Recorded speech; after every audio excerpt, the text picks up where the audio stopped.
dos publicaciones recientes de la Cámara.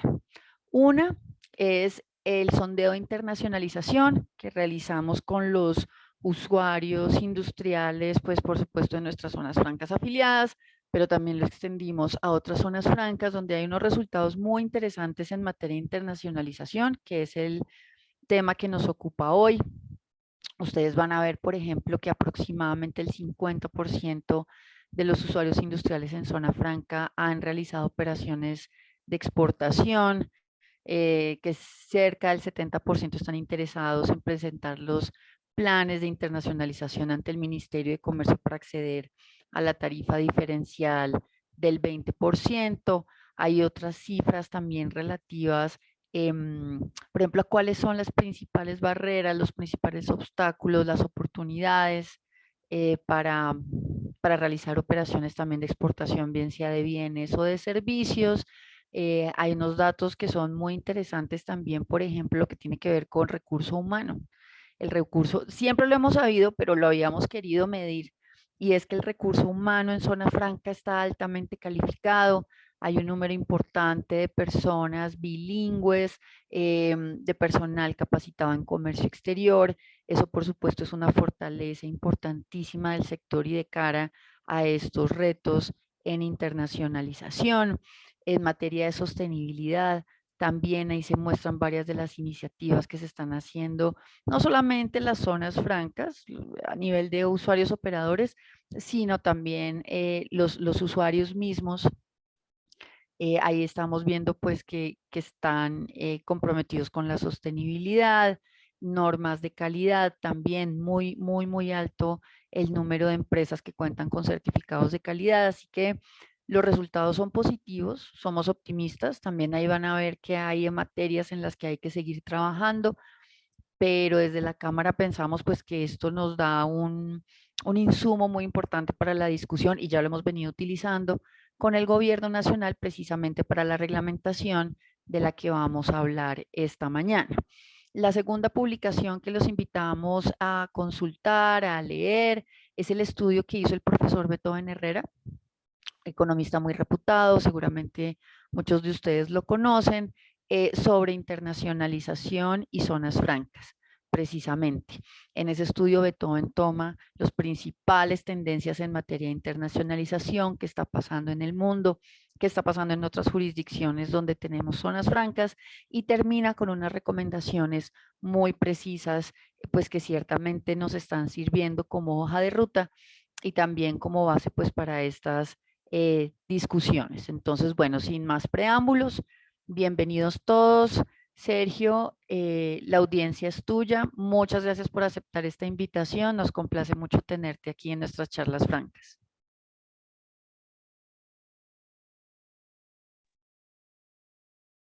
Buenos días a todos. ¿Me oyen bien?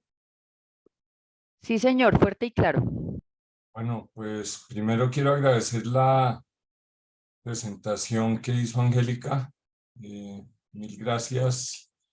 Y también la invitación que me hacen para presentar este tema que es tan importante y tan sensible para todos ustedes. Yo no soy, advierto desde el principio, no soy un experto tributario, no soy abogado, aunque pues mi actividad diaria tiene mucho que ver con el derecho y con la relación con muchos abogados. Entonces, pues trataré de dar un manejo muy respetuoso y sin inmiscuirme mucho en los temas jurídicos porque puedo meter la pata. No, Eh, pero sabes, Sergio, que eso es un valor agregado. A mí me parece muy chévere que con tu expertise, que es por supuesto amplísimo, porque la idea tampoco es dar una discusión al detalle jurídico, sino que queremos verlo desde la práctica, ¿sabes? Desde alguien como tú que conoce muy bien cómo es que se internacionaliza una empresa. de acuerdo. Entonces, y dicho eso, pues en lo que sí tengo algo de conocimiento, todos ustedes conocen la Torre de Marfil de la calle 28. He pasado por todos los pisos, por todos, incluso Bancafé, que no era del sector, pero ahí también ejercí funciones, entonces tengo carné de ese edificio de todos los pisos. El día que volví al ministerio hace como 2 años, una vigilante me preguntó, ¿el señor sabe para dónde va? Y yo le dije, mire niña, la primera vez que entré a este edificio usted no había nacido. Entonces, pues, a mí me tocaba ir en la universidad a ir allá a consultar los tabulados del INCOMEX para mis estudios de comercio exterior. Pero bueno, entonces, lo que pretendo en esta presentación, que en este momento voy a empezar a compartir, por favor, Y se ve confirme. perfecto. Por favor, espérense porque yo, es que además yo no soy un buen usuario de Zoom. Pero ahí se está Uso. viendo muy bien, Sergio, no te preocupes, está Ok, bien. Sí, sí, bueno, está y perfecto. lo están viendo de buen tamaño y todo. Yo lo veo bien. Los demás estamos ok, sí. Yo espero que sí. Bueno, Sí. Sí, se ve perfecto. entonces, pues como pueden ver aquí en la agenda, lo que pretendo en esta breve charla es primero contarles de dónde viene el tema planteado en la reforma tributaria, cuáles eran las normas que aplicaban antes. Esto pues obviamente será apenas un breve comentario. Luego los principales elementos del artículo de la reforma tributaria que modifica el estatuto tributario, el artículo 241 del estatuto tributario que tiene que ver con la tributación de los usuarios de zonas francas y además el proyecto reglamentario expedido por el Ministerio de Comercio, Industria y Turismo que lo que hace es modificar un decreto marco que era el decreto 2147 de 2016. Yo incluso le planteé a Angélica la duda de si esa modificación podía aplicarse a un articulado que ya está derogado. Pero pues eso sí se los dejo a los abogados, pero es que es la parte sustancial del proyecto de decreto que todavía no ha sido sancionado, que el ministerio todavía tiene colgado en su página para comentarios sin haber colgado los comentarios a pesar de que ya vencieron los términos. Después trataré de dar lo que yo me imagino podría ser el lineamiento de un plan de internacionalización, porque desde ya les anticipo que ni la reforma tributaria ni el decreto reglamentario especifican el contenido del plan de internacionalización más allá de decir que el contenido mínimo es un plan de ventas máximas en el territorio aduanero nacional y una participación porcentual y creciente de las exportaciones en las ventas de los usuarios industriales de zonas francas. Y por último, les quiero presentar, pues primero ya Angélica hizo referencia al interesantísimo y completísimo estudio que hizo el profesor Beethoven Herrera sobre internacionalización y que publicó la Cámara y la ANDI y que todos ustedes supongo que ya lo han mirado. Y por otro lado, presentarles los resultados de un estudio que hicimos en el ministerio en los últimos 2 años sobre lo que debería ser una política de industrialización e identificando muchas oportunidades para exportar que no están siendo aprovechadas por las empresas colombianas. Ahora les muestro unos resultados donde hay de todo en varios sectores, en varios departamentos, para todo tipo de empresas, etcétera, etcétera. Y también un artículo muy interesante que hizo un miembro del equipo de la Oficina de Estudios Económicos del Ministerio, John Erazo, y que publicó en una de nuestras revistas o de las revistas del ministerio. Yo ya no estoy en el ministerio, yo fui el primer echado, sobre la segmentación por departamentos de las zonas francas, de acuerdo con su vocación importadora, exportadora o de orientación hacia la atención del territorio aduanero nacional. Entonces, sin más preámbulos, pues les voy contando. Lo que aplicaba antes era la reforma, la llamada reforma tributaria integral de 2016, que modificó el estatuto tributario, pero de ahí viene la norma de que la tarifa para usuarios industriales de zonas francas es de 20%. Y en esa reforma tributaria se establecía pues que la excepción, que la tarifa general era aplicable a los usuarios comerciales, a los contratos de estabilidad jurídica vigentes en ese momento, y a las nuevas zonas francas en Cúcuta, que en ese momento tuvieron una nueva reglamentación por los temas de frontera. Y los otros temas que abordan tanto la reforma tributaria actual como el decreto reglamentario del ministerio, la propuesta, tiene que ver con el título 2 del decreto 2147 de 2016, que habla sobre operaciones de comercio exterior en zonas francas entre los artículos 87 y 125. Y además el proyecto de decreto, desde el punto de vista sancionatorio de incumplimiento de planes de internacionalización, aborda una modificación en los artículos 74, 75 y 84 de ese decreto. Entonces, ¿qué es lo que introduce primero la reforma tributaria? La reforma tributaria 2022 desmonta el beneficio del 20% parcialmente, pero parcialmente quiere decir que los afecta a todos ustedes sin excepción, porque no creo, Angélica me corregirá, no debe existir un solo usuario industrial de zona franca que exporte 100% de su producción y que no tenga ninguna venta en el territorio aduanero nacional. Y no tenemos registro de un caso de ese estilo. Tenemos de hecho un afiliado en la Cámara que exporta servicios de BPO, pero no está al 100. Está en el 90, y, me corriges Mariana, 95% más o menos. Sí, Y es bueno, el gran caso, ¿sabes?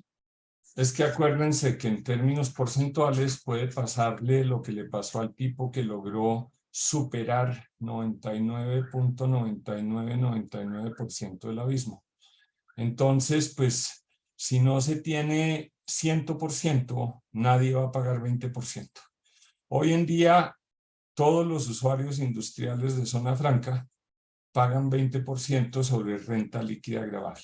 Entonces, lo primero que hace la reforma tributaria es que dice que la tarifa del 20% aplicará sobre la renta líquida gravable imputable a exportaciones, en tanto que el resto de las ventas, es decir, aquellas que son ventas al territorio aduanero nacional, y los demás, porque es que aquí excluye la ganancia ocasional, excluye ingresos no operacionales, porque también se consideran ventas diferentes al objeto para el cual fue autorizada la operación en la zona franca.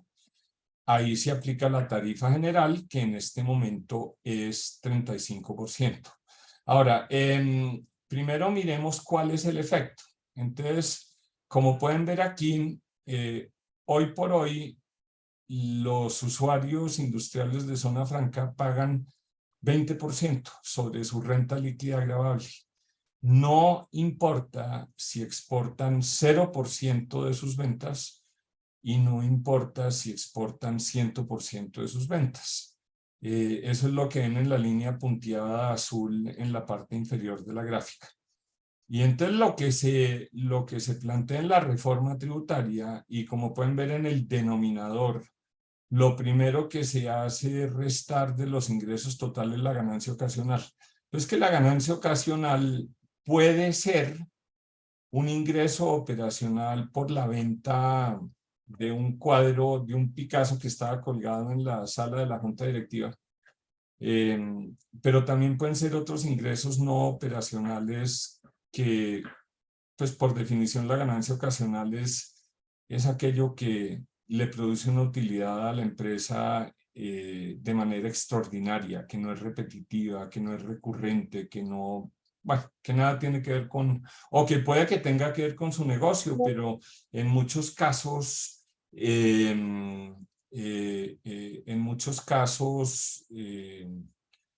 pues forman parte del negocio, pero a veces los gobiernos deciden, como por ejemplo cuando suben los precios del petróleo o cuando suben los precios de las materias primas, a veces deciden, mire, usted se está ganando esto por suerte, porque nada tiene que ver con su negocio, sino por condiciones externas, exógenas. Entonces eso no se lo vamos a contar como una utilidad normal.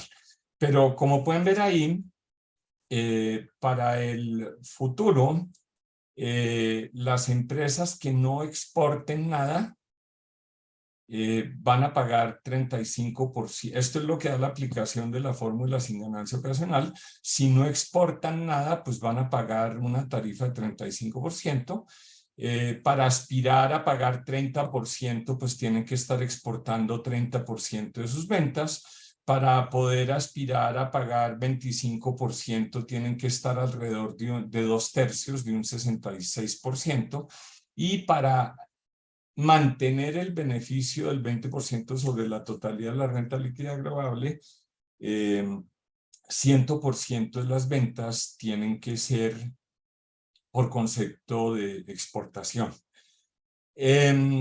Ahora, voy a aclarar algunas excepciones que hace la reforma y dice que esto no aplica para los usuarios comerciales ni suscriptores de contratos de estabilidad jurídica, como viene ocurriendo hasta ahora, que sí aplica para los usuarios de zonas francas permanentes de salud, de servicios de salud, que provean servicios de salud a no residentes en Colombia.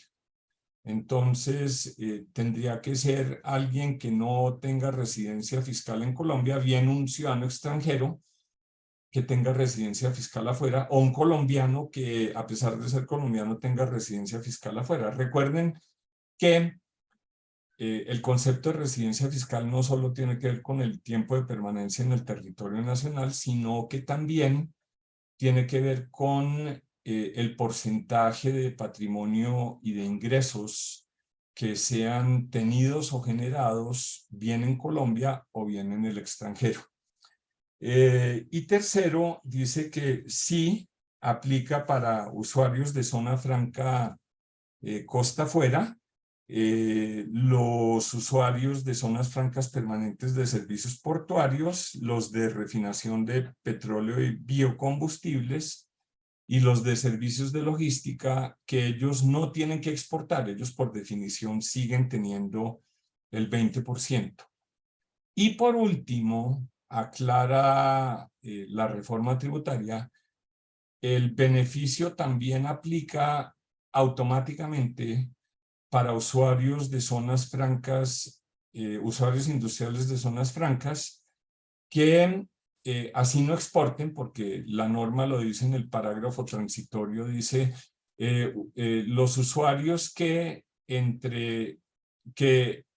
sus ingresos brutos de 2022 comparados con los de 2019 hayan crecido en 60%, estos usuarios tendrán la tarifa de 20% hasta el año gravable 2025. Entonces, a pesar de que no, y porque esta pregunta me la hizo un usuario esta semana, si mis ingresos crecieron más de 60% entre 2019 y 2022, para tener el 20%, yo de todas maneras tengo que presentar el plan de internacionalización. Y yo le dije, pues lo que yo leo del parágrafo transitorio y también los abogados nos dirán qué es lo que aplica. Yo le dije, yo creo que la norma está dando derecho a la tarifa del 20% por el solo hecho de haber incrementado las ventas 60% o más, y no tendría que presentar el plan de internacionalización y ventas para las vigencias 2024 y 2025. Pero bueno, ahí queda esa inquietud. Creo que también la Andy en los comentarios que hizo al ministerio, de alguna forma planteó esta inquietud para que fuera reglamentada de una manera más explícita. Bueno, en cuanto al contenido, además de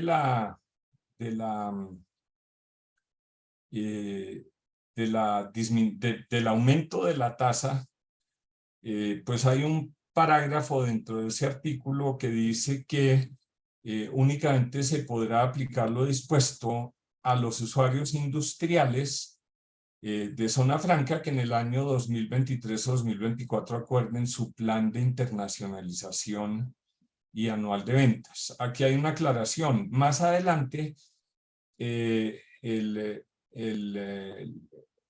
las normas dicen que de todas maneras en 2023, porque pues los cogió un poco la noche, en el año gravable 2023 de todas maneras aplicará la tarifa del 20% para todos los usuarios industriales de zonas francas. Entonces se entendería que por lo menos en 2023, para aplicar en el año gravable 2023, no hay una necesidad de someter a consideración del ministerio y a su aprobación un plan de internacionalización y de ventas. Ahora, plan de internacionalización. Ahí es donde está la gran pregunta. Porque es que, y como vamos a ver más adelante cuando les comente muy brevemente el estudio del profesor Herrera, eh, internacionalización es un concepto mucho más amplio que exportar. Por lo tanto, la pregunta que hay que hacerse es, en mi plan de internacionalización tengo que ceñirme por la definición de internacionalización que se tiene en la academia, o simplemente por lo que dicen estas normas que únicamente hablan de ventas en el exterior frente a ventas en el territorio aduanero nacional. Pero me adelanto un poquito y ya vuelvo a esta diapositiva.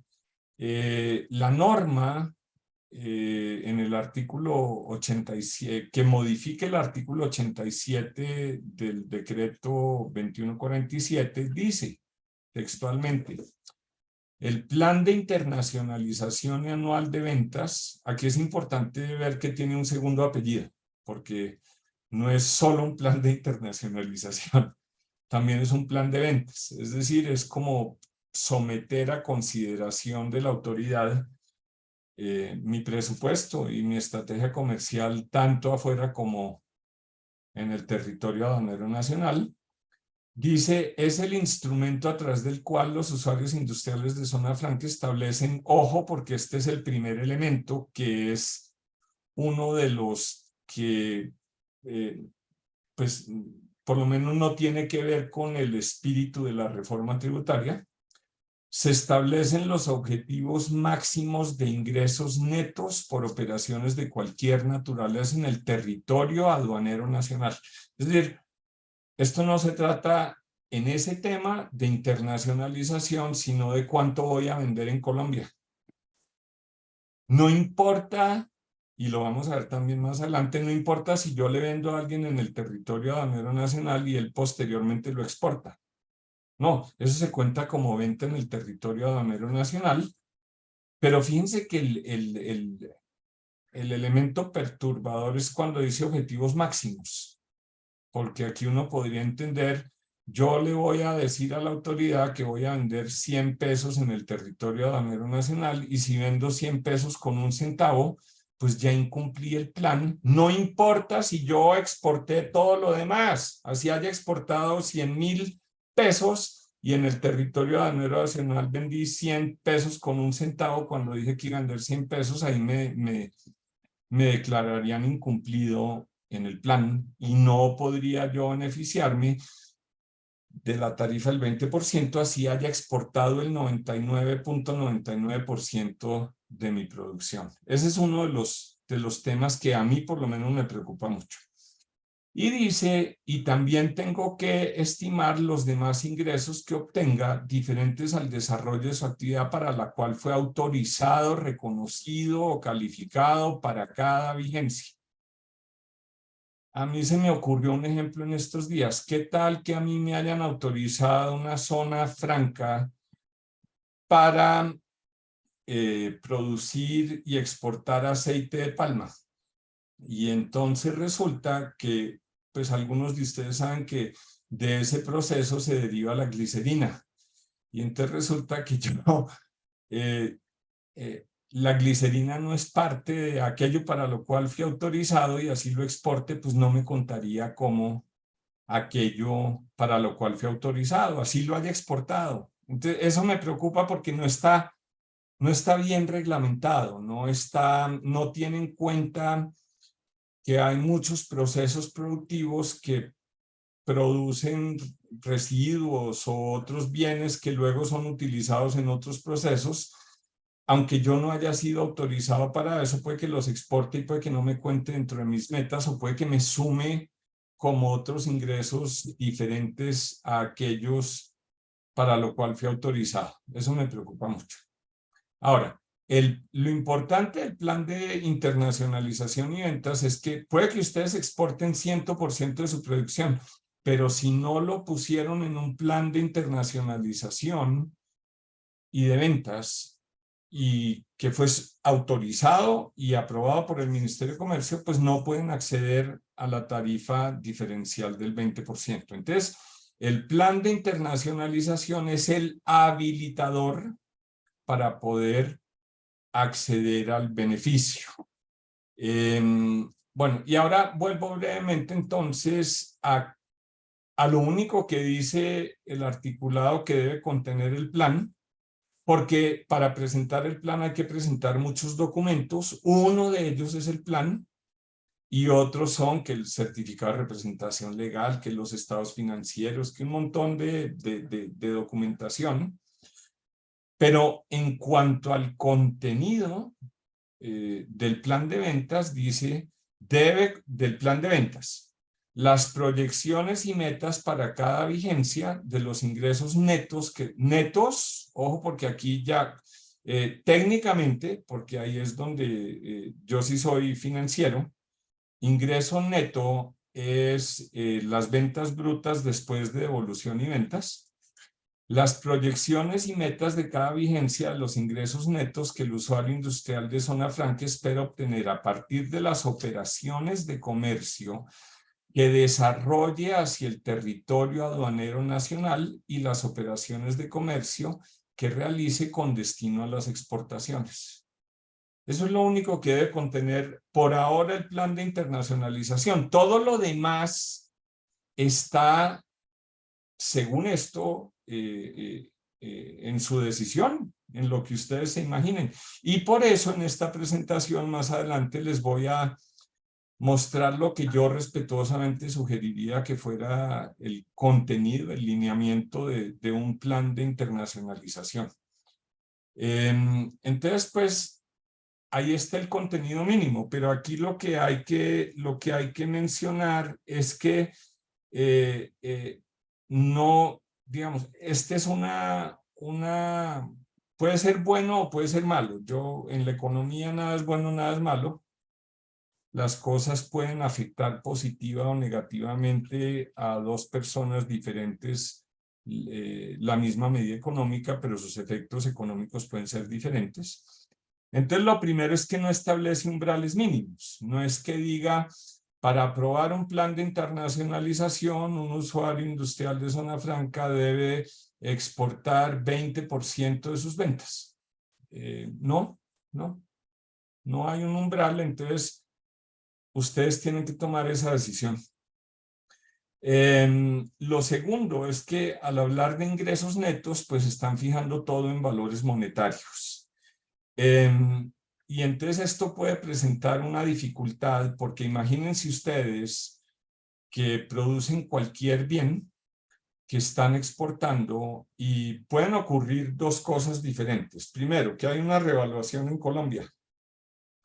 Entonces resulta que sí cumplieron su meta de exportación porque exportaron 100 toneladas, que era lo que decía el plan de ventas, pero resulta que como bajó el tipo de cambio y como todo en el plan debe estar expresado en pesos porque no dice lo contrario, pues van a tener un incumplimiento. Entonces ese es uno. Lo otro, puede que el precio internacional del bien que ustedes exportan baje. Entonces, nuevamente, puede que hayan exportado el volumen que ustedes esperaban. Puede que hayan vendido en volumen, ustedes hayan dicho en el plan de ventas, yo voy a vender en el territorio de Anuera Nacional 70% de mis productos y 30% exportado. Y puede que lo hayan cumplido, puede que hayan vendido 70 toneladas y 30 toneladas exportadas, pero como bajó el precio externo y el cumplimiento es sobre unas ventas que se expresan en pesos, pues cumplieron la meta en volumen. ¡Qué maravilla! Fueron productivos, generaron empleo, hicieron todo lo que tienen que hacer. Ganaron menos, entonces los van a castigar porque ganaron menos. Entonces eso también son, pues podría ser una sutileza. Para mí no es una sutileza, para mí es un tema de fondo. Ahí habría que reevaluar el tema de cómo valorar y cuáles variables macroeconómicas pueden afectar el cumplimiento de esas metas y cuándo se puede considerar que el plan está cumplido a pesar de que en pesos no se haya cumplido. Entonces, ese puede ser un inconveniente. Ahora, como lo mencioné, también se obliga a proyectar los ingresos diferentes al desarrollo de su actividad y entonces aquí puede haber ingresos no operacionales. Porque es que recuerden que puede haber ingresos no operacionales por ganancia ocasional, por ingresos financieros. Me parece que falta detallar la reglamentación contable de qué se considera ingresos diferentes a aquellos para los cuales fue autorizado. Vuelvo al caso del aceite de palma. Hombre, no, si usted produce aceite de palma, tranquilo, la glicerina se cuenta como de todas maneras la tiene que producir, porque si no le toca botarla al río y ahí hay un daño ambiental, entonces para no venderla, o le toca depositarlo y entonces cuando ya no tenga dónde depositarla, ¿qué hace? ¿La regala para que no sea un ingreso? Entonces, ahí hay muchas preguntas. Ahora, hay dos temas de fondo aquí que sí son importantísimos, no son sutilezas. El primero es el tema de las exportaciones indirectas. Entonces, ¿qué quiere decir exportación indirecta? Puede que yo le venda a una comercializadora internacional y esa comercializadora internacional luego exporta, pero a mí no me cuenta como exportación. Puede que yo le venda a otro usuario de zona franca para que él avance en el proceso de valor agregado, de incorporación de valor en su cadena productiva, y él exporte esos bienes y se le contabiliza a él como exportación y no a mí, a pesar de que un componente de esa exportación proviene de mi unidad productiva.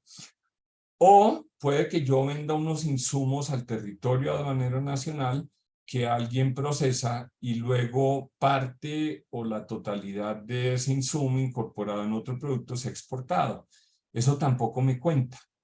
Entonces, ese es un tema que tendría que tener en cuenta la autoridad, porque obviamente, así como en las importaciones son exigidos certificados de origen, para ver si se aplica el beneficio de un acuerdo comercial o cualquier instrumento, una exportación indirecta debería poder ser contabilizada. Y entonces tuvimos esta discusión con Angélica hace unos días de cómo lograr que una exportación indirecta sea tenida en cuenta como exportación propia de quien originó los insumos de la exportación final. Y es muy sencillo, es muy, muy sencillo, sobre todo gracias a que hoy en día pues existe la factura electrónica.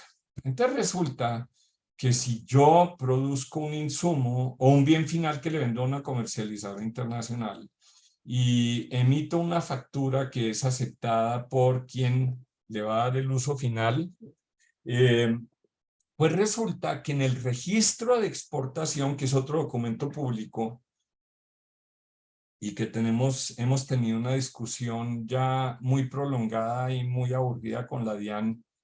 Los registros de exportación y de importación son información pública sin ninguna reserva, ninguna reserva. Pues resulta que cuando alguien exporta y diligencia su registro de exportación, su formulario 600, pues él ahí perfectamente puede decir que esa exportación incorpora tanto porcentaje del valor de la factura electrónica que fue emitida por un tercero. Y entonces resulta que la DIAN, que en la discusión de las exportaciones indirectas, pues dijo, como argumenta muchas veces, no, es que eso tiene una dificultad técnica y eso es imposible de controlar y eso llama a la corrupción y a la evasión y a la elusión. No, la factura electrónica es un documento oficial de ley que reglamentó la DIAN y cuya base de datos está en la DIAN. Los registros de exportación son documentos oficiales que, según doctrina de la Corte Constitucional, no son objeto ni en ellas recae la ley de protección de datos, sino que son públicas en su integridad. Entonces resulta que demostrar una exportación indirecta es muy fácil, es que no hay que hacer cambios tecnológicos, hay que cambiar 2 líneas de programación en el formulario 600 y listo. Puede que esta tarde me llamen de la DIAN y me digan, oiga, la estupidez que usted dijo en el webinar, pero pues yo les digo, bueno, demuéstreme lo contrario. Así como dejaron de publicar toda la información de registros de importación y exportación durante 2 años, con el pretexto de que era información reservada, y cuando ya un tribunal les ordenó volver a publicarla, dijeron, no, no, pero es que eso tecnológicamente es dificilísimo. No, es que lo venían haciendo durante los últimos 20 años. Eso es cuestión de voluntades y los controles ya están establecidos. El segundo tema, que no se menciona tampoco por ningún lado, es el de la sustitución de importaciones. Porque es que resulta que dejar de importar no es exportar, pero dejar de importar tiene el mismo efecto macroeconómico sobre la balanza comercial. Entonces resulta que si hay un productor por decirles cualquier cosa, llantas, y entonces el país importa 10 millones de llantas. Bueno, pues porque consume 15.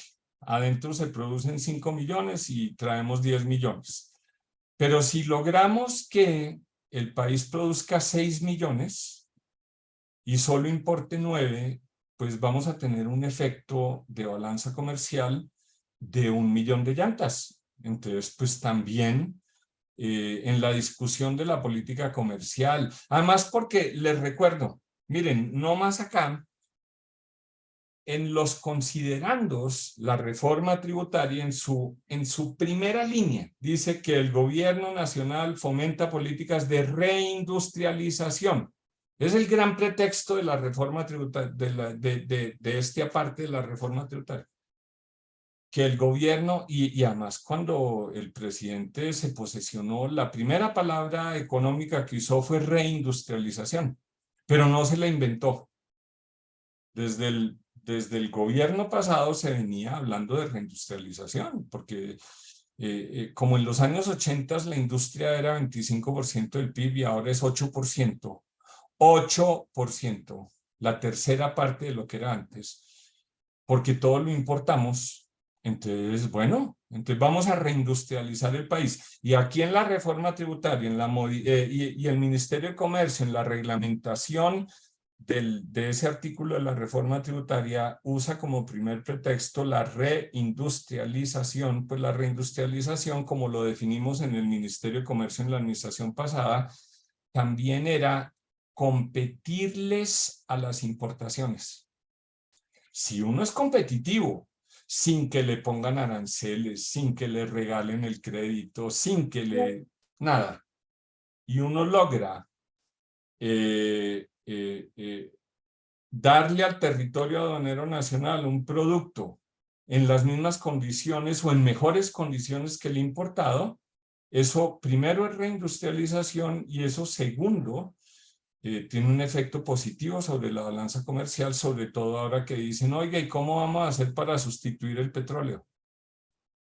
Bueno, pues eso es parte del cuento. Entonces, me parece que el ministerio debe abordar el tema de la sustitución de importaciones, pero no con la visión que se tenía en los años 50 y 60 de regalar todo o de que incluso el Estado invirtiera en las empresas directamente a través de las corporaciones financieras como el IFI o como las corporaciones financieras del sector público, o que el Estado participara directamente en los aportes de capital, el gobierno nacional, o los diferentes, a través de diferentes ministerios. Entonces, el tema sustitución de importaciones debería ser tenido en cuenta en toda esta discusión.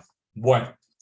Ahora, continuando con el articulado, pues está la obligación de ser presentado al Ministerio de Industria y Comercio y que los planes de internacionalización sean suscritos, ojo, usa esa terminología, el Ministerio de Comercio, Industria y Turismo suscribirá, y suscribirá pues quiere decir, como se entiende aquí, lo analizará y lo aprobará o lo negará. Y lo hará mediante un acto administrativo. Entonces, ahí también dice previo el cumplimiento de requisitos.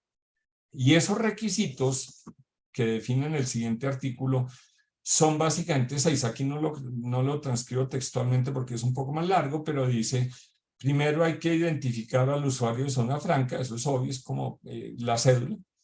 Acreditación del representante legal para suscribir la solicitud. La solicitud, que debe ser un formulario, el resumen ejecutivo del plan de internacionalización, pero hasta ahora como está reglamentado, pues el resumen ejecutivo sería 2 números. ¿Cuánto voy a vender en el territorio aduanero nacional? ¿Cuánto voy a vender diferente a aquello para lo cual fui autorizado? Eso es un elemento. Y segundo, ¿cuánto voy a exportar?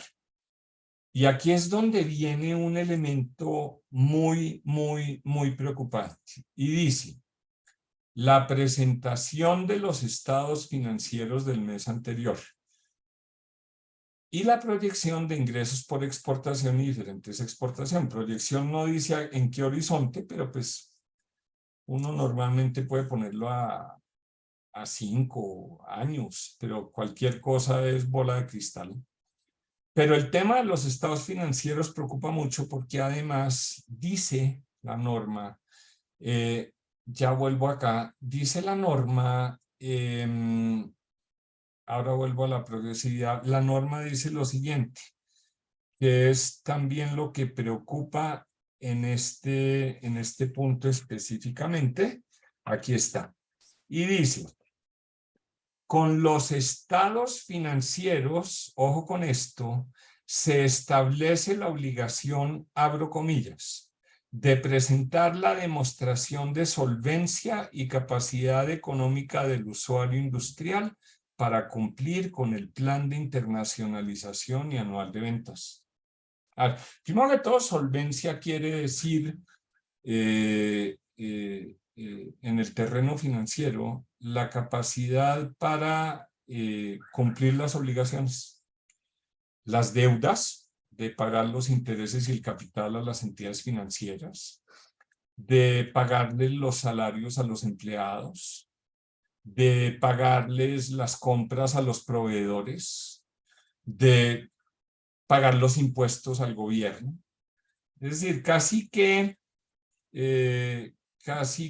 es una constancia de que no voy a entrar en insolvencia, porque acuérdense que el derecho establece en caso de liquidación unas prioridades en las acreencias. Los impuestos, el personal, las deudas financieras, los proveedores, y al final lo que se llaman los no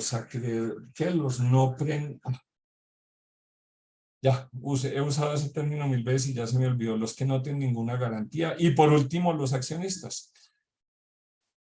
Yo entiendo esto de demostrar la solvencia, es como casi que demostrar que en un proceso de liquidación no va a sobrar un peso o incluso que los accionistas van a ganar dinero al final del proceso.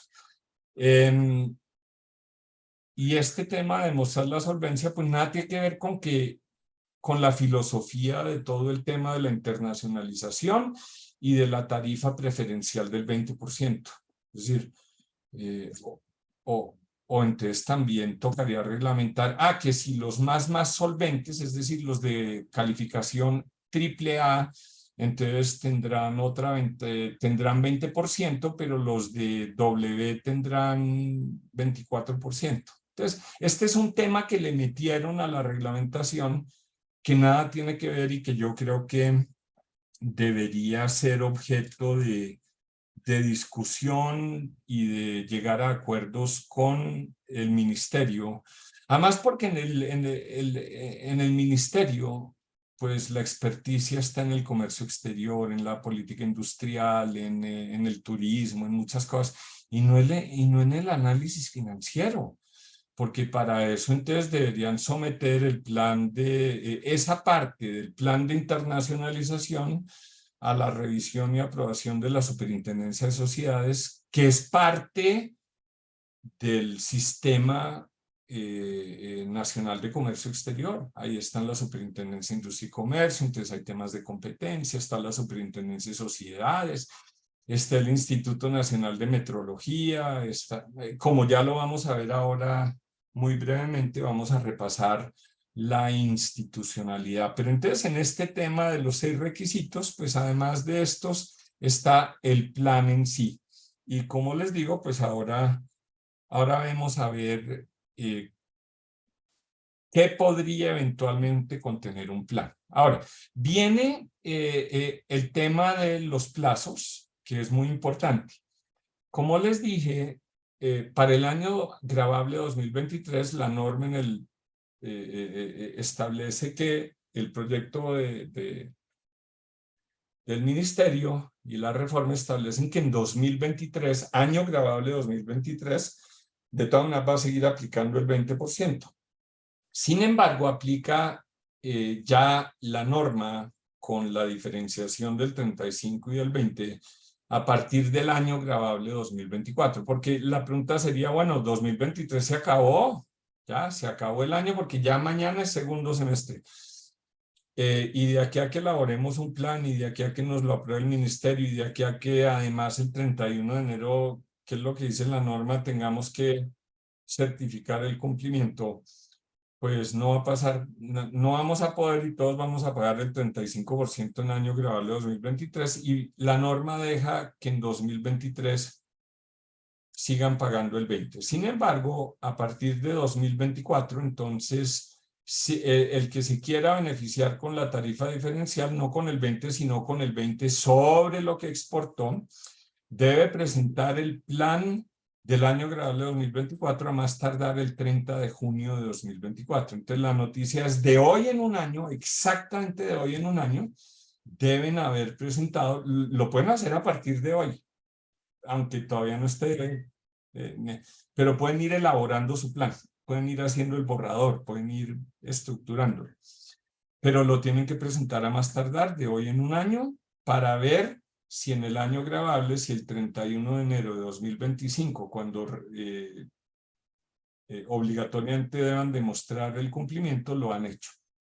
Y a partir de ahí, y en lo sucesivo, todos los años, en el 30 de septiembre del año gravable anterior, deben haber presentado el plan de internacionalización de ese año gravable. Entonces, el 30 de septiembre de 2024, con excepción de aquellos que tuvieron crecimiento de sus ingresos entre 2019 y 2022 de 60% o más, deben presentar el de 2025 y el de 2026, ahí sí, incluidos los que tuvieron ese crecimiento entre 2019 y 2022, deben presentar el plan para 2026 y así ad infinitum. Pero aquí es donde viene otro de los problemas que tampoco tiene que ver con el espíritu de la reforma tributaria, que es beneficiar con una tarifa preferencial al que exporta. Porque ese es el tema del artículo 90, que dice carácter de progresividad. Y entonces dice que las metas proyectadas en el plan de internacionalización que se presente para suscripción para las vigencias posteriores al primer año, o sea, ustedes dicen, voy a exportar 5%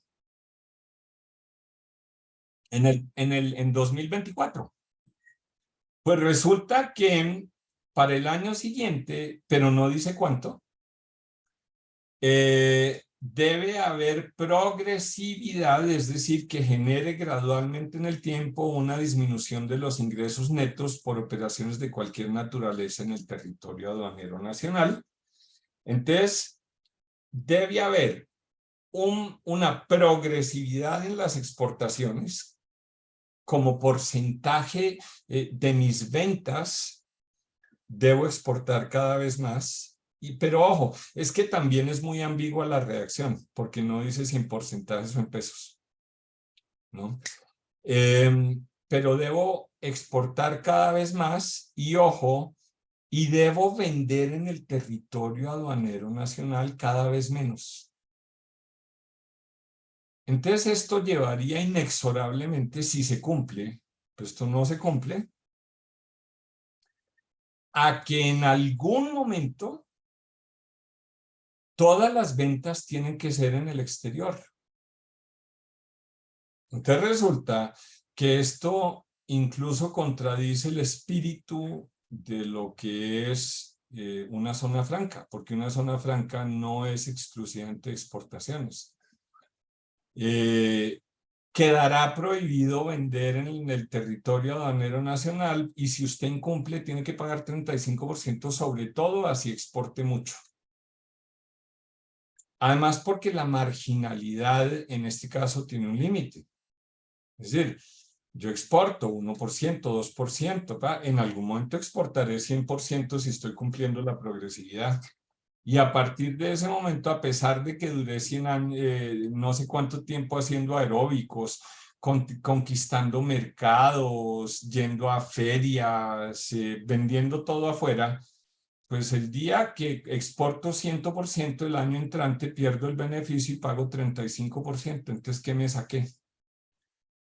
Lo único que, pues, incluso, no sé, en algún momento reglamentarán es que el que no incumpla el plan de internacionalización y ventas ya no será un usuario de zona franca y tendrá que abandonarla, y entonces lo echan del colegio.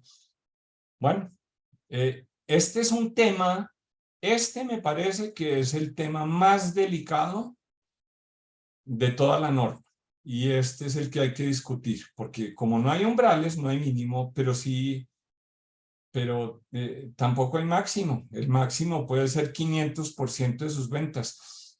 Puede que nos expongamos al ridículo de, no sé, pues de que la empresa cierre y simplemente se vaya a producir a otro país y que termine exportándole a Colombia, en vez de que Colombia les exporte a los demás.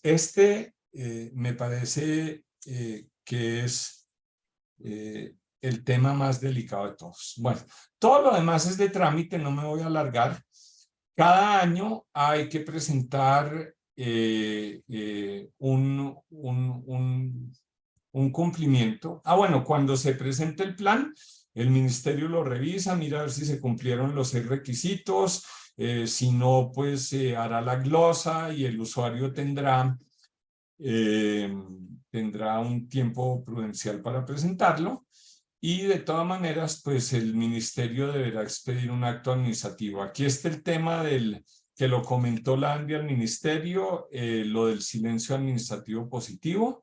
Desafortunadamente el decreto no establece el silencio administrativo positivo y entonces me explicó la doctora Angélica, porque yo pues como les digo no soy magistrado, si no se menciona explícitamente se aplica el silencio administrativo negativo y aquí incurrimos en el riesgo de que se llegue una luz de solicitudes al ministerio y no haya tiempo de resolverlo en el plazo, entonces se entenderá que lo negaron, entonces pues eso hay que reglamentarlo. Ahora, me parece que de lo que falta por ver en el plan, queda un artículo delicado, que es el de la modificación del plan. Dice que el plan podrá ser modificado por parte del ministerio, no por uno, en caso de fuerza mayor o caso fortuito. Entonces la pregunta es, ¿una revaluación es un caso fortuito? Pues, ¿quién sabe?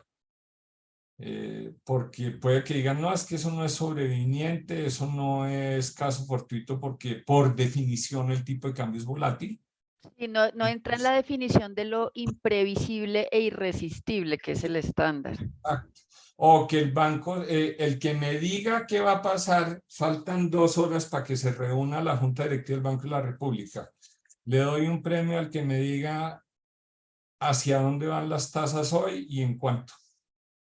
Hay supuestos, pero entonces mucho menos puede uno prever qué va a pasar con las variables que determinan las proyecciones en un plazo de 1 año y en las proyecciones que hay que hacer en el plan a 4, a 5 o al plazo. Entonces, hay que discutir también y llegar a un acuerdo con la autoridad para ver qué pasa en caso de que haya. ¿Será que podemos hacer un plan de ventas por escenarios? Pues como se hacen muchos presupuestos. Escenario de evaluación alta, escenario de revaluación, escenario de tasas de interés altas, escenario de pandemia, escenario de bombazo en Ucrania, escenario de que Wagner se tomó Polonia y yo estaba exportando allá. Entonces hay que discutir mucho más el tema de la modificación o un artículo de salvedades al cumplimiento o plan por escenarios. Bueno, y por último está la acreditación.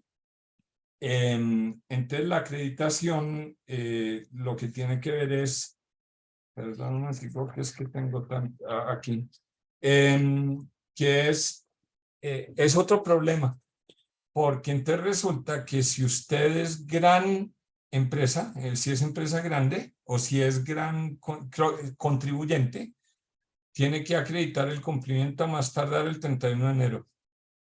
Entonces resulta que usted está preparando asamblea, está haciendo cierre de estados financieros, está haciendo, oiga, que el plan, ay, no moleste, no, que nos dan, entonces paren el proceso de la asamblea, del cierre contable, todo, porque es que hay que, cuando resulta que hay que presentar la solicitud del año entrante en junio.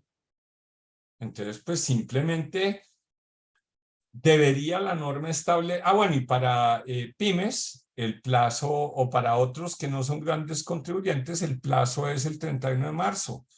Entonces, la norma debería establecer, tal vez sería más conveniente, el momento de acreditar el cumplimiento es con la solicitud del plan del año gravable siguiente, que hay que presentarlo a más tardar el 30 de junio. Y cuando el ministerio se siente a analizar la solicitud del plan del año gravable, pues mirará primero si cumplió con el plan del año anterior, y si no, pues no se lo aprueba. Y así pues le quitamos afanes a todo el proceso. Bueno, entonces esto en cuanto a la normativa. Yo le pregunto primero a la doctora Angélica si tengo tiempo para seguir otro ratico, o Sí, adelante. porque como la convocatoria dice 9:15, pues, y son las 9:08, no sé si tengo tiempo para mis otros temas. No, adelante, Sergio. Podemos alargarnos un poquito y al final miramos si nos alcanza para preguntas o si no, si las dejamos Bueno, por escrito y las resolvemos después.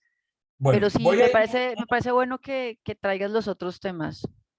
voy a ir muy rápidamente, y lo primero, solo tengo una diapositiva. Voy a hacer referencia al estudio de internacionalización que hizo el equipo del profesor Beethoven Herrera, porque es que lo que más, me pareció que lo más importante de todo el documento es valiosísimo, pero me encontré esta frase que tal vez resume lo que es el mensaje para este público. Las empresas no se internacionalizan por decreto. Es decir, mañana deben exportar 20% de sus ventas. Esto no, no, no. Y segundo, el segundo comentario es que la internacionalización no es exportar. Exportar es una actividad de la internacionalización, pero no es la única. Entonces, si el decreto dice internacionalización, pero lo define únicamente como exportación, entonces es el único tema que deberían abordar los usuarios interesados, no en internacionalizarse, sino en pagar 20%. El interés no es la internacionalización, a pesar de que la misión de internacionalización de 2019 tuvo un alcance muchísimo, muchísimo más amplio. Entonces dice, las empresas se internacionalizan porque toman una decisión interna, donde evalúan y deciden que su producto o servicio puede llegar al mercado internacional, puede llegar. Pero ojo, porque también el profesor Herrera, en esos mismos apartes del estudio, dice es que la internacionalización es un proceso, no es una actividad. Un proceso en el cual uno puede exportar. Segundo, uno puede tener un agente, es decir, alguien que vende por mí. Tercero, uno puede tener un representante afuera. Entonces resulta que tengo un vendedor maleteando. Cuarto, puedo tener una oficina en el exterior vendiendo mis productos. Yo recuerdo, yo estuve muchos años encargado de la oficina comercial en Alemania, y allá pues tenía a cargo 12 países, y recuerdo un caso específico que lo nombro, el caso de Spratling, que era la sucursal afuera de, en este entonces se me fue el nombre, de los que producen el cuero sintético, los pisos de los Transmilenios, etcétera. Entonces, pues tenían allá su propia oficina, su propio empleado maleteando, y íbamos a todas las ferias, etcétera. Eh, Proquinal. Eh, y, eh, y bueno, y la última fase es producir afuera. Eso también es internacionalización, como Cementos Argos, o como ISA. ISA provee servicios en toda América Latina. Entonces, pues, internacionalizar va desde mandar una muestra para ver si logro exportar, hasta producir en el exterior o convertirme en multinacional o lo que sea. Entonces, pero además dice que lo hace porque tiene la posibilidad de ser exitoso en la medida en que esté acompañado de unas claras y efectivas políticas de apoyo gubernamentales. Entonces, ojo, porque aquí es donde viene mi segundo tema. Resulta que el sistema de comercio exterior colombiano, en el Ministerio de Comercio Exterior hicimos 2 extensos artículos, aquí lo pueden, si van a la página del ministerio, en el último botón de la derecha dice estudios económicos, ahí van a encontrar la revista. En la revista de diciembre de 2022, de 2021 y en la de julio de 2022 hicimos 2 artículos sobre reindustrialización, y para nosotros reindustrialización se llamaba competencia a las importaciones como nueva política industrial. Precisamente en la de julio de 2022, y esto les puede interesar a muchos de ustedes porque increíblemente no todo el mundo conoce el sistema. El sistema de comercio exterior tiene todos esos instrumentos que dice el profesor Herrera. Tiene el ministerio, tiene las superintendencias que les mencioné, tiene el Instituto Nacional de Metrología para ver si cumplen con la calidad, todas las características técnicas. Y están Fontur, Colombia Productiva, sobre todo Colombia Productiva, que es el sucesor de las políticas de industrialización de la última década. Impulsa Artesanías de Colombia, Bancoldex como herramienta financiera, Fiducoldex y Procolombia. Pero ojo que esto es muy importante. Resulta que dice el doctor Herrera, acompañado de claras y efectivas políticas de apoyo gubernamentales. Pero resulta que cuando ustedes miran el presupuesto general de la Nación, el presupuesto general de la Nación establece que hay 18 centavos por cada 100 pesos del presupuesto. Saquen 100 pesos o saquen 100.000 pesos, pónganlo encima de su mesa y pongan 18 pesos al lado. Eso es lo que destina el gobierno nacional al sector comercio exterior. Pero ojo que es funcionamiento, porque ahí se paga la nómina, ahí se paga todo. Pero de esos 18 centavos, 7 centavos son de inversión. 7 centavos. 7 pesos de cada 10.000 pesos son invertidos en esa política de promoción. El Ministerio de Comercio, Industria y Turismo o el sector comercio es la cenicienta del presupuesto. Es una actividad marginal, es como por tener algo. Ahí está industria y ahí está comercio, imagínense. 8 centavos de inversión por cada 100 pesos.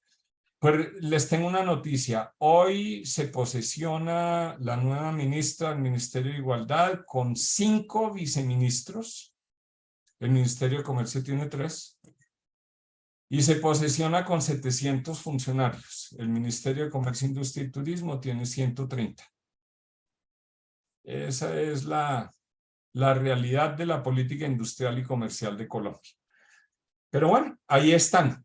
Y en este estudio identificamos, y ojo que aquí es lo que les puede interesar de ese estudio. Resulta que si uno define, si la definición primaria, burda, cruda de competitividad es la capacidad de vender un producto a menor precio que la competencia o a igual precio, pero con mejor calidad, si esa es la definición, la básica, la primaria, aunque hay más, la infraestructura, la educación, la institucionalidad, todo lo que definen el Foro Económico Mundial, todo lo que definen los institutos en Suiza, el Banco Mundial, etc. Pues nosotros en el ministerio pudimos identificar 1.676 productos que Colombia importa, pero también exporta. Imagínense. A veces compramos lo que producimos. Y lo curioso es que esos 1.676 productos en muchas ocasiones los compramos a un precio más alto, el precio implícito, que el precio al cual lo vendemos en el exterior. Es como si uno vuelvo al ejemplo de las llantas. Uno compra una llanta afuera por $100, pero adentro produce llantas que exporta a $80. Entonces hay 1.676 productos que producen 2.492 empresas. Puede que algunos de ustedes estén ahí. De esas, y hay de todo, de todos los tamaños. Hay 356 grandes, 751 medianas, 857 pequeñas e incluso 528 microempresas que exportan bienes que Colombia importa más caro de lo que exporta. Entonces ahí hay una oportunidad para hacer sustitución de importaciones y exportaciones en condiciones competitivas. Identificamos también que esas 2.492 empresas están repartidas en todos los sectores de la industria, incluso en equipo de transporte, en vehículos automotores, en maquinaria, pero también en productos alimenticios. Hay de todo. Entonces hay sí somos competitivos. Ese mito de que no somos competitivos, además tenemos muchos acuerdos comerciales, tenemos y ya lo vamos a ver, tenemos otras ventajas que tendríamos que explotar. Y lo importante de ese estudio fue ver que 84% de esas empresas de alguna manera han sido beneficiadas por alguno de los principales instrumentos de promoción y de apoyo del comercio exterior, como Colombia Productiva, como ProColombia o como el Fondo Nacional de Garantías. Y muy lamentablemente ese estudio halló, y por eso no está en esta columna, que de esas 2.500 empresas, solo 30 habían sido atendidas por Bancoldex, porque Bancoldex, a pesar de que se llama Banco de Comercio Exterior de Colombia, hace mucho tiempo dejó de serlo. Entonces ahora es un banco de desarrollo empresarial, pero no está enfocado, ni su especialidad es la promoción de proyectos productivos. Entonces también el gobierno debería reevaluar qué es lo que está haciendo Bancoldex para que pueda también dar apoyo a todos estos sectores productivos. Bueno, ahora respondo a Angélica me planteó unas preguntas antes de elaborar la presentación. Si nos queda tiempo, les hago una presentación del estudio que hicimos en el Ministerio sobre zonas francas y su vocación exportadora. Son 4 o 5 diapositivas. Pero primero quiero tratar de responder a la pregunta de, viendo la reforma tributaria del proyecto de decreto, ¿apoyan estas reformas el proceso de internacionalización? Pues no. No, si fuera una sola diapositiva, si fuera, no, es que le hice una pregunta de sí o no.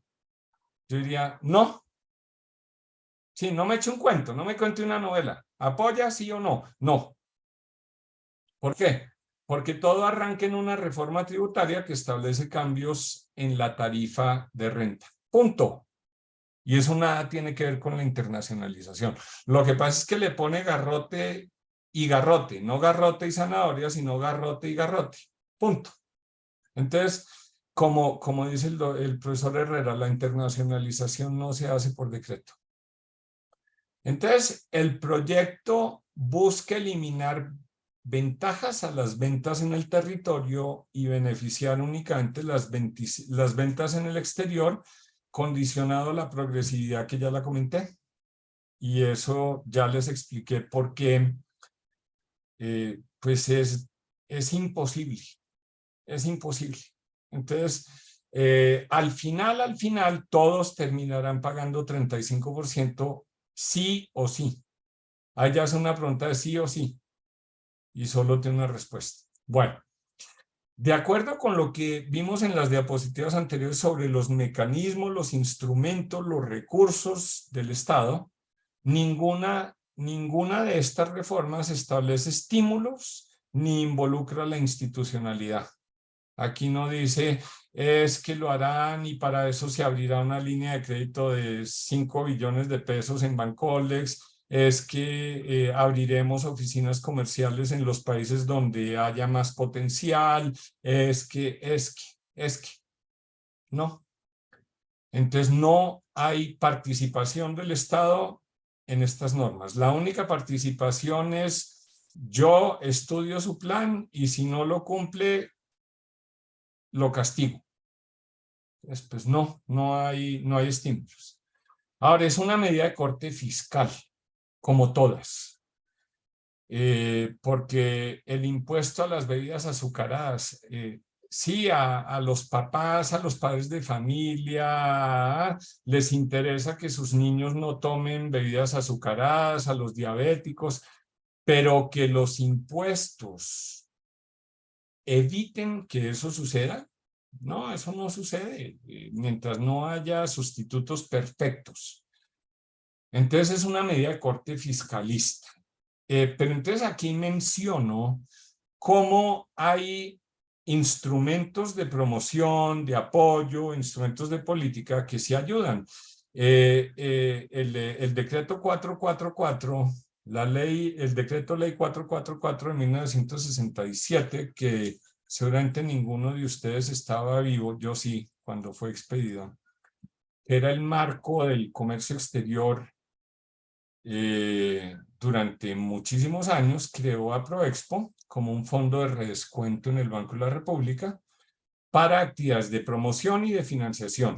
Y después de 60 años son ProColombia y Bancoldex. Pero ¿cómo se alimentó? Pues durante sus primeros 25 años, hasta la Constitución del 91, se alimentó con la sobretasa a las importaciones.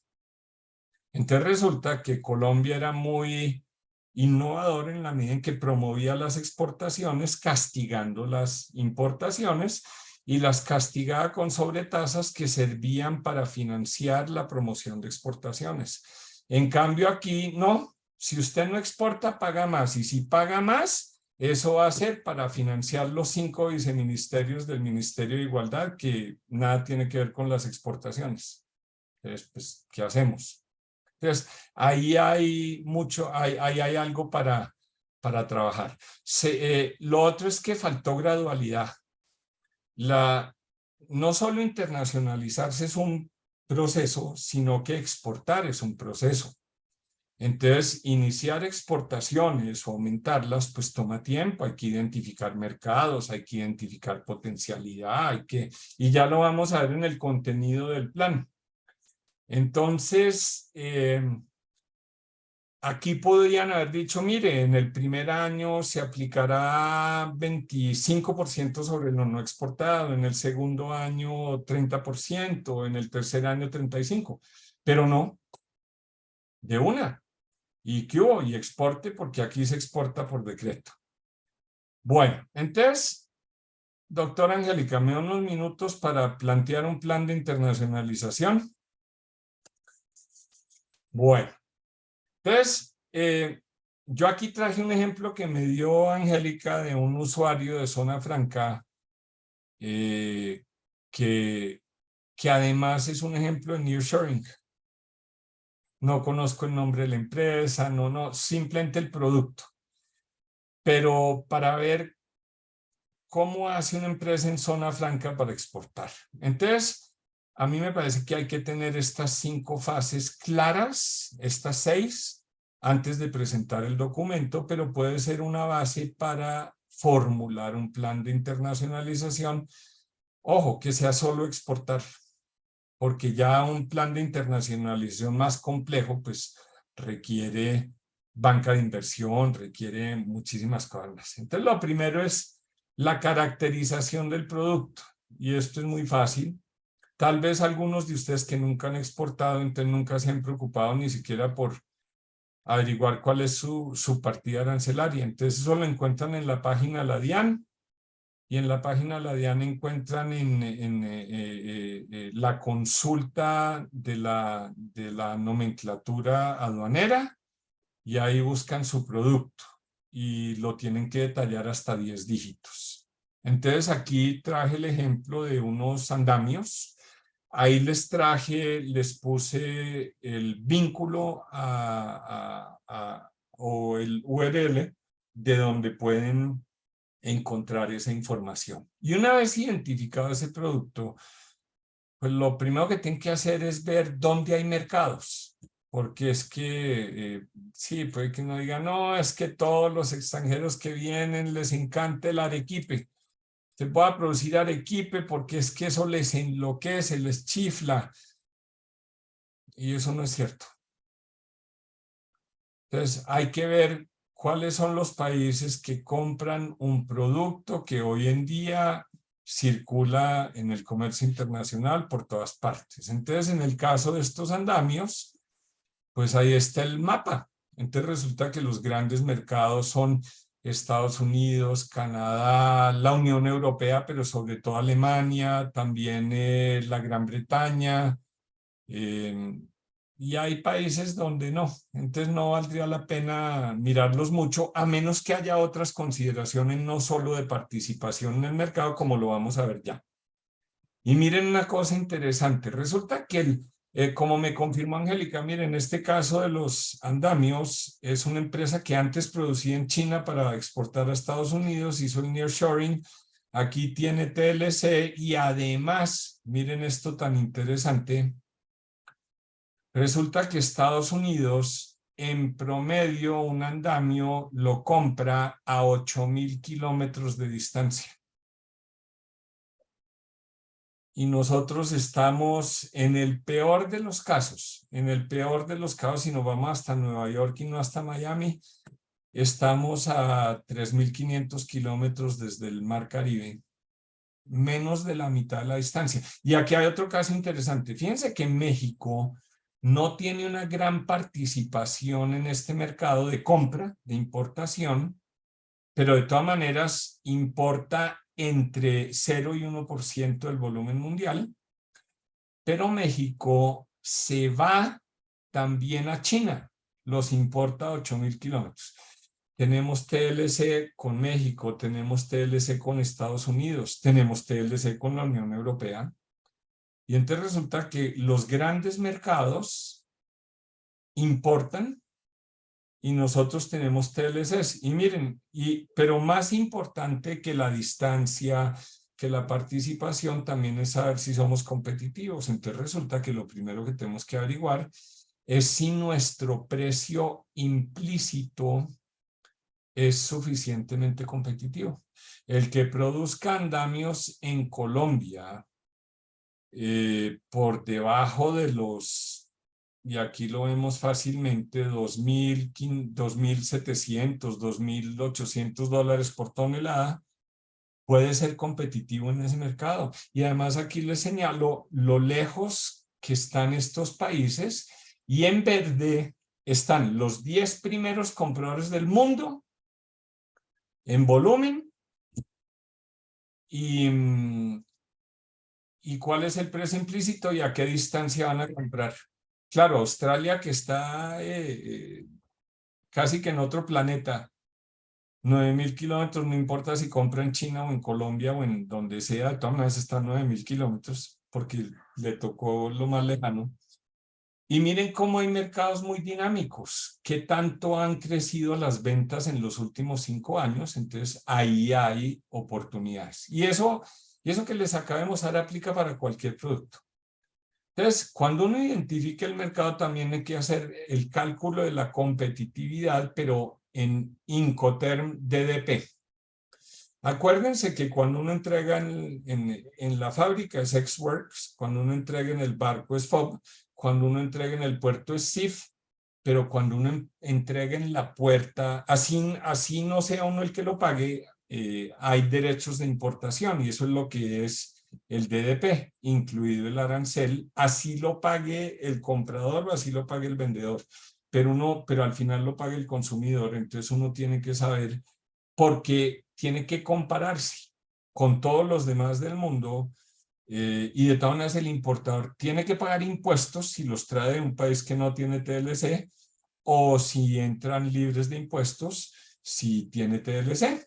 pero uno tiene que saber si uno es competitivo afuera del puerto y no dentro del puerto, porque hay un elemento que puede ser significativo en el precio final.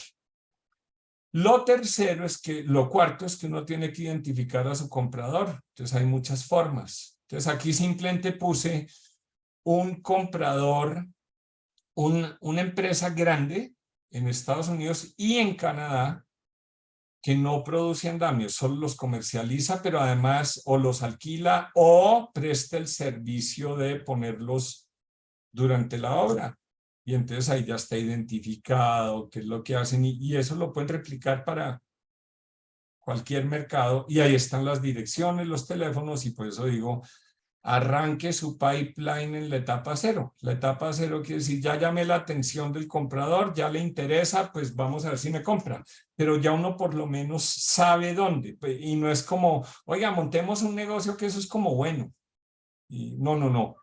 Primero tenga claro si existe mercado y si en ese mercado usted tiene alguna posibilidad, o sea que contacte a la demanda.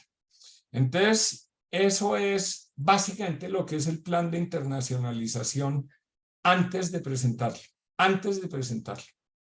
Y ya con esa información clara, pues estructúrelo. ¿A qué mercado voy a ir? ¿Cuál es mi subpartida? ¿Cuáles son los aranceles que me exigen en ese país? ¿Cuántos compradores hay? ¿Cuál es el consumo?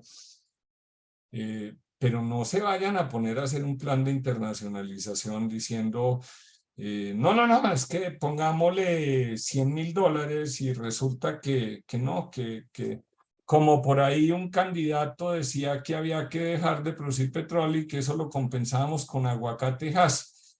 Y un día hice el cálculo y resulta que el consumo mundial de aguacate debería multiplicarse por 50 para poder compensar los ingresos de petróleo de Colombia.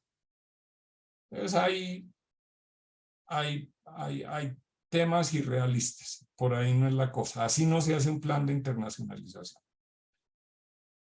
5 minutos, paciencia, y termino. Porque esto tiene mucho que ver con ustedes para que se identifiquen. No, adelante que aquí la gente sigue conectada y esto está buenísimo. Dale. ¿Cuántas personas hay que no sé? 58 tenemos al momento. Ok. Bueno, Y vamos entonces, bien. también en el Ministerio de Comercio hicimos, y el economista John Jairo Erazo, un brillante economista matemático, estadístico, que el ministerio ya no cuenta con él, porque pues el ministerio no es competitivo tampoco en retener el personal.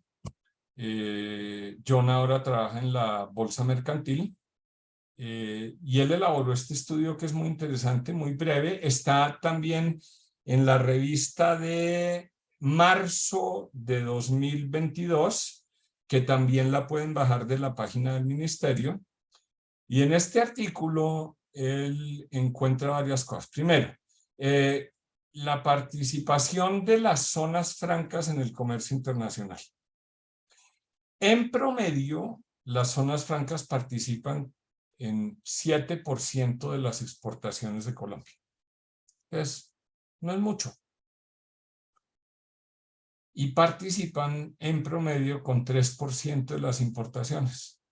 Pues resulta que aquí se ve que uno de los objetivos fundamentales no se ha cumplido, que es incorporar a las zonas francas en las cadenas productivas, ser intensivo en importaciones, pero también reexportar todo. No, su participación en el comercio internacional en el comercio global de Colombia es muy bajo. Lo segundo que encuentra es que gracias a que la participación de las exportaciones es más alta que la de las importaciones, hay una balanza comercial positiva. Entonces eso lo debería tener en cuenta la autoridad en el momento de pensar que es que a los usuarios de zonas francas hay que darles garrote, que es que se les ha dado, que se les consiente demasiado. No. Recuerden que Colombia tiene un déficit comercial de aproximadamente 15.000 millones de dólares. Como digo yo, afortunadamente no, una gran parte es con Estados Unidos y otra gran parte con la Unión Europea, pero más de la mitad es con China. Y yo por eso digo, pues afortunadamente no tenemos TLC con China, porque si no, pues ahí sí cerremos la tienda. Pero resulta que todo el comercio exterior tiene un déficit comercial de 15.000 millones de dólares, más de 1.000 millones de dólares al mes. Ha bajado en los últimos meses, pero en la última década los usuarios de zonas francas han producido un superávit comercial promedio de 1.200 millones de dólares al año. Ahora, si uno mira, si uno clasifica las zonas francas por su vocación exportadora o su vocación importadora, o porque simplemente hay unas que ni importan ni exportan y además fuera de eso venden todo en el territorio aduanero nacional. Pues esa caracterización nos da lo siguiente. Miren cómo de las ventas, el porcentaje de los ingresos provenientes de exportaciones van desde los usuarios en Caldas, que en promedio tienen 45%, hasta Bogotá, 0.1%. Bogotá no exporta. 0.1% de los ingresos de las zonas francas de Bogotá es destinado a las exportaciones. Bogotá no exporta y aquí es donde está, pues, dizque todo, pero claro, es que está el territorio aduanero nacional porque aquí está el consumo. Pero ahí está el termómetro, fíjense cómo el verde es más de 30%, solo está Caldas. Entre 20 y 30% están Córdoba, Bolívar, Tolima y Quindío. Entre 10 y 20% Valle del Cauca y Nariño y Cauca, que están en zona de frontera, pero el resto del país, las zonas francas exportan menos de 10%, o menos de 10% de sus ingresos son exportaciones. Entonces, fíjense dónde habrá cumplimiento y dónde no, y dónde la marginalidad o la progresividad que establece la norma va a consumir rápidamente la ventaja a los que están ubicados en esos departamentos. Y por Y el otro aquí, lado, perdóname Sergio, pero quería hacer un comentario súper rápido a propósito de sí, estas estadísticas que estás mostrando y además que tenemos una dificultad, no se nos puede olvidar, que Colombia no está midiendo la exportación de servicios desde zona franca. Entonces ahí hay una distorsión en las cifras que no están teniendo en cuenta ese aporte en servicios. Ya era ese. sí, es que esto se midió sobre bienes y sobre ventas totales. Y recuerden, ahí hay dos problemas. Primero, que el sistema de información de comercio de servicios hasta ahora se está perfeccionando. En eso participamos en el ministerio, en la administración anterior. No sé qué habrá pasado en esta vigencia, aunque supongo que deben haber avanzado mucho porque el proceso lo coordina el DANE. Pero bueno, recuerden que de todas maneras las exportaciones de servicios todavía en Colombia no son significativas frente a lo que son las exportaciones de bienes. Entonces, pues sí, ahí hay mucho para refinar. Pero bueno, este termograma es simplemente para ilustrar dónde hay más amenazas o más oportunidades. Ojo, porque esta reforma puede traer no solo amenazas para los que son exportadores, sino oportunidades para los que no son exportadores, pues hagan un proceso de actualización y y mejoren sus procesos, ¿no? Aunque aquí no hay verdades absolutas. Es más, puede que aquí en Caldas, a pesar de que el promedio es 44.8, puede que haya unos usuarios que exporten 100% y haya otros que no exporten, ¿no? Es simplemente un promedio. Y los promedios implican el riesgo de lo que le pasó al tipo que se ahogó en un río que tenía una profundidad promedio de 20 centímetros, porque pues los promedios son peligrosos. Pero sí, sí, hay que pulir mucho el tema de estadísticas de servicios. Bueno, pero la última diapositiva de la presentación, y prometo que es la última, es una combinación de estos dos, más la medición, ojo, de quienes exportan mucho e importan poco, que son los verdes de abajo. Es decir, importan poco. Todo lo toman del territorio nacional o mucho, lo procesan y lo exportan. ¡Wow! Ojalá todos fueran así. Están los que exportan mucho, pero importan mucho. Es decir, que posiblemente estén integrados a las cadenas de valor, importan, transforman y exportan, que son los azules, los de la derecha. Esta es la caracterización que hizo el doctor Erazo. Y a la izquierda están los que importan mucho y exportan poco, que son los ocres, Meta, Bogotá. Fíjense cómo Bogotá exporta poco e importa poco, pero vende todo adentro. Entonces, eso es como estar fuera de la zona franca. Y por último están los rojos, que son los que, perdón, los tres son los que importan mucho y exportan poco, pero de todas maneras exportan, pero importan mucho, Bogotá. Pero están los de Cundinamarca, Risaralda, Boyacá, Santander y Magdalena, que importan poco y exportan poco. Esos son los que, en términos prácticos, es como si estuvieran en el territorio aduanero nacional, pero con algunos beneficios. Y ahí es donde también hay que discutir con la autoridad. Los de la derecha están amenazados porque hoy en día exportan y los van a castigar si no incorporan la progresividad en su actividad. Entonces, exigirle al de Caldas que exporte más es difícil, pero exigirle al de Córdoba que importa mucho y exporta mucho, que está cumpliendo con el tema de la incorporación en las cadenas de valor, pues también está siendo castigado y tiene pocas oportunidades de aumentar las exportaciones dentro de sus ventas totales. Pero también hay oportunidades para los verdes, los rojos y los ocres, porque también tienen posibilidad de exportar más, sobre todo Valle del Cauca y Antioquia.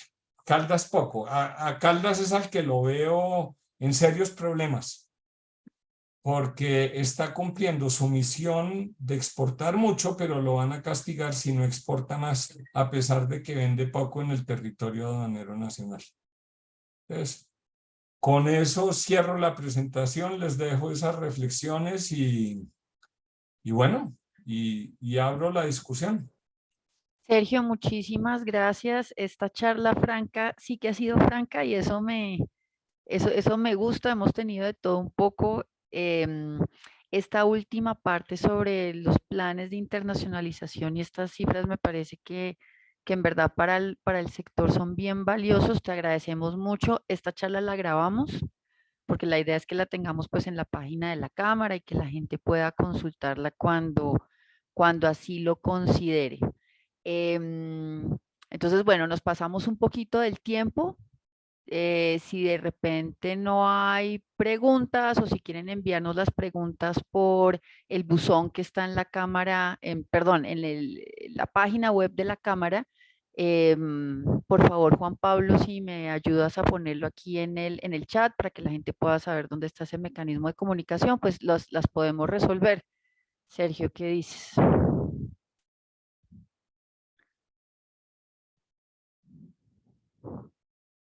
Ah, bueno, aquí alguien levantó la mano. Su excelencia el doctor Torres, ex asesor del Consejo Superior de Comercio Exterior y gran crítico de este sustitutor de importaciones. Ricardo, adelante. Gracias y buenos días a todos y pues muy amable Sergio por esa presentación que es bastante digamos, exhaustiva sobre este tema. Mi comentario, usted los trata bien, pero quisiera reiterar sobre un par de comentarios. El primero que hay es que es el riesgo cambiario. O sea, realmente hacer proyecciones a un año, incluso sobre el tipo de cambio, es imposible. Es bastante difícil. Entonces, el riesgo cambiario es una cosa que en mi lectura de este decreto y esta parte lo tendría que estar asumiendo el empresario. Y eso me parece que es, digamos, un desestímulo a estar en las zonas francas. El segundo punto que me parece todavía mucho más complicado es que en una función de exportaciones, teniendo en cuenta que el ministerio confunde internacionalización con exportación, en una función de exportaciones, todas las variables explicativas de una función de exportaciones no las controla un empresario, ¿sí? No controla los precios relativos, no controla el nivel de actividad económica externa, no controla la tasa de cambio real, no controla digamos, los gustos de los consumidores. Entonces, a mí lo que me da la impresión, y más teniendo esto, el tema de progresividad de las exportaciones, lo que me da la impresión es que un empresario tendría que estar revisando su plan de exportaciones con una periodicidad gigante, quizás 2 veces al año o quizás 1 vez al año máximo o alguna cosa. Tengamos en cuenta que el Fondo Monetario Internacional hace proyecciones de la estructura macroeconómica, del equilibrio macroeconómico mundial 2 veces al año. ¿Por qué? Porque el mundo es incierto en estas variables y está revisando PIB y está revisando tasas de cambio y está revisando flujos de exportación y está revisando cuál va a ser los resultados fiscales. Entonces, yo veo que aquí están dejando en responsabilidad de un empresario, usuario de zonas francas, digamos, adivinar sobre el comportamiento de una cantidad de variables sobre las cuales él no tiene control. Entonces, esa proyección, ¿cómo se dice?, adornada con la progresividad, me parece que es bastante difícil de comprometerse. ¿Eso qué pasa? Que tiene un estímulo perverso y si yo exporto el 40% de mi producción, pues arranco diciendo que exporto el 20% de mi producción o el 25% de mi producción o alguna cosa. Muchas gracias. Cierro el micrófono. Ricardo, muchas Gracias, gracias doctor por los Torres. comentarios. Perdón, yo quiero ahí añadir es que me acordé en ese tema que también discutimos con Angélica.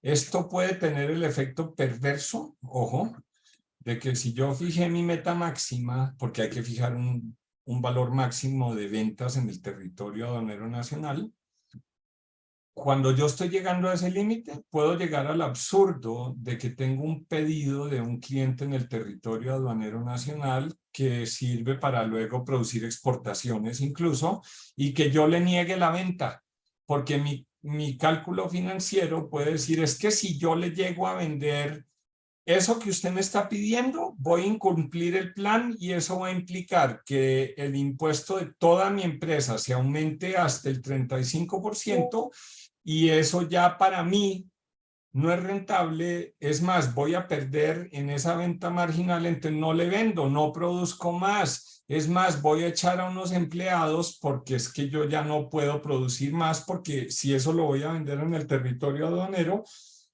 yo me voy a perjudicar. Sí, hay unos incentivos perversos. Sí. De acuerdo. Bueno, entonces nada, Sergio, nuevamente muchas gracias por acompañarnos. Espero que vuelvas a nuestras charlas francas. Creo que de verdad fue una sesión muy interesante, muy productiva para todos y bueno, vamos para adelante en el sector. Estamos trabajando muy activamente desde la Cámara para buscar que estos comentarios que está haciendo Sergio y por supuesto los que hemos trabajado al interior de la Cámara se tengan en cuenta para lo que va a ser la versión final de esa reglamentación. Los mantendremos informados en nuestros canales y nos vemos en una próxima oportunidad. Buen día para todos. Muchas Bueno, gracias a todos. mil gracias por la